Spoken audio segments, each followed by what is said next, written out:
Hello friends, welcome back to my channel. I'm Jules and this is Luna.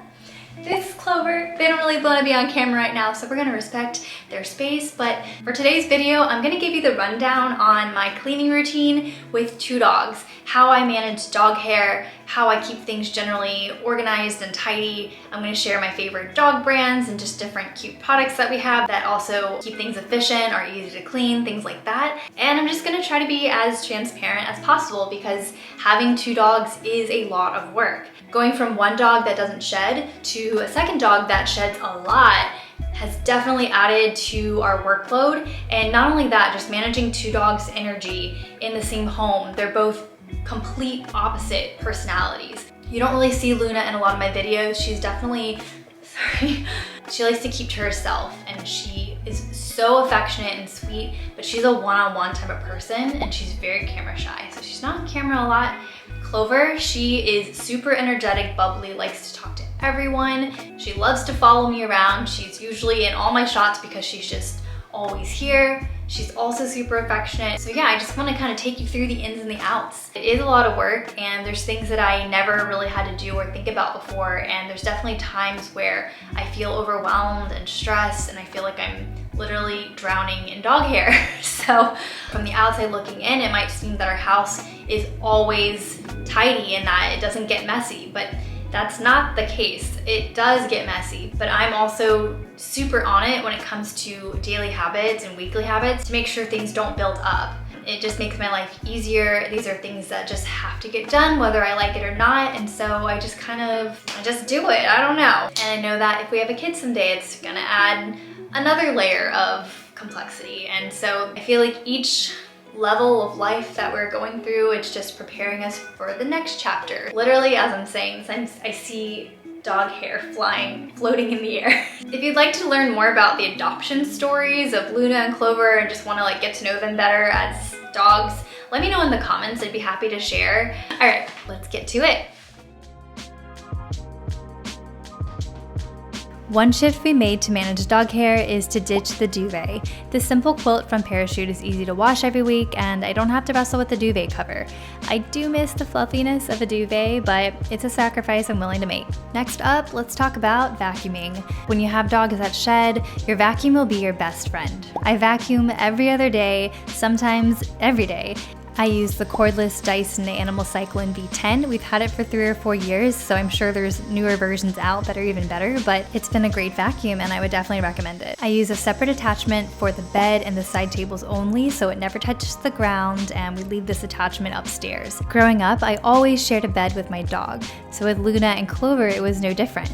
However, Clover is the first dog of mine that sheds. It never crossed my mind how much hair such a small animal could produce. And with 2 medium-sized dogs in a queen-size bed, it gets crowded. After I do my skincare routine, I lay my face on my pillow and I have dog hair stuck to my face.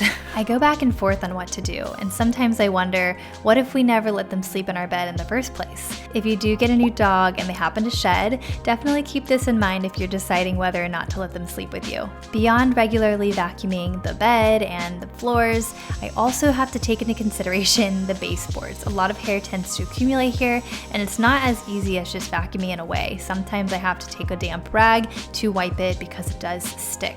Another thing I would recommend to manage dog hair is getting an air purifier, especially if you have allergies. It helps to reduce the amount of hair and pet dander that's just floating around, waiting for you to breathe it in. We got our air purifier from Amazon. The brand is Coway. It's not the best brand, but it's also not the worst, and it was within our budget. So we've had it for a couple years, and we keep it in our bedroom since that is where most of the dog hair accumulates. If you're not looking to buy an air purifier right now, you can also look into changing out your HVAC filter every 2 months. Sometimes we change it once a month during the peak allergy season. The last gadget I'd recommend for managing dog hair is a robot vacuum. I didn't understand the hype of a Roomba or iRobot until I had one myself, and now I honestly can't imagine not having one. We named ours Mr. Rob, and he works for us multiple times a week. He's on a schedule, so he just shows up, does his job, and we don't really have to think about it. When we move to our new house, we won't have stairs anymore, so it'll be so much easier to run Mr. Rob all over the house, and we're also going to invest in the mop version.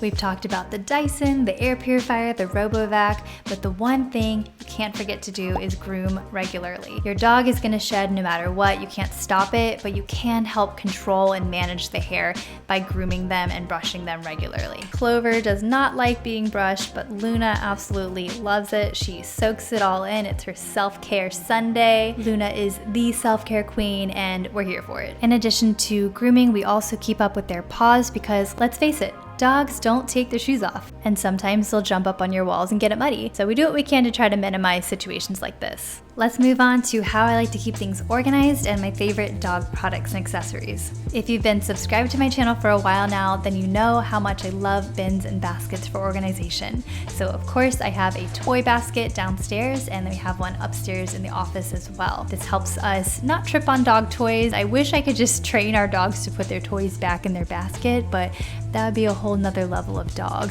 On the topic of bins, we keep their dog food in this airtight container, and it just makes it cleaner to scoop every day instead of having to deal with a giant bag. We also keep their treats in this cute little jar that's sealed but also easy to grab when we need it. I want to get a second one for upstairs, but this is a great way to eliminate packaging and just keep things looking tidy and organized. By our front door, we have a basket where we keep our leashes, collars, poop bags, fanny packs for going on walks. Our leashes are from Fable Pets. We love them. It's a little bit of a splurge, but I love how I can wear it across my body, I can wear it around my waist, and it's just a really nice quality leash to wear and to clean. Another splurge, also from Fable Pets, is Clover's dog crate. When Clover was still in training, we used to keep her in a crate when we'd leave the house for a couple hours, but now we don't ever close it. She just kind of goes in there and uses it as a place to take naps, or it's her little house. So I don't regret buying it because Clover really loves it, and it does blend in really well with our home decor. It looks like furniture, but I would say if your dog isn't using it as a crate, then just get a dog bed instead. It's much more affordable. Now that we've touched on the inside of the home, let's talk about inside of the car. We protect our seats with a dog hammock. You can find them on Amazon. We also use a booster seat so Clover is sitting up higher and can see out the window. Otherwise, she's more inclined to jump up on the side of the door and scratch it, and we definitely want to avoid that. Luna is taller, so she has no trouble seeing out the window, and generally she's just a lot calmer. She doesn't move around a lot in the back seat, so she's pretty easy. Last but not least, we have a dog stash in our trunk in case we go to the park. We have a fetch thing, whatever that's called, a portable dog water bowl, and we have a spare towel in case their paws get muddy. That is a slice of life with Clover and Luna. I hope you enjoyed learning about our gadgets, our cleaning routine, and our favorite products. And if you have any other questions, just leave them in the comments below. I'll see you all in the next video. Bye for now.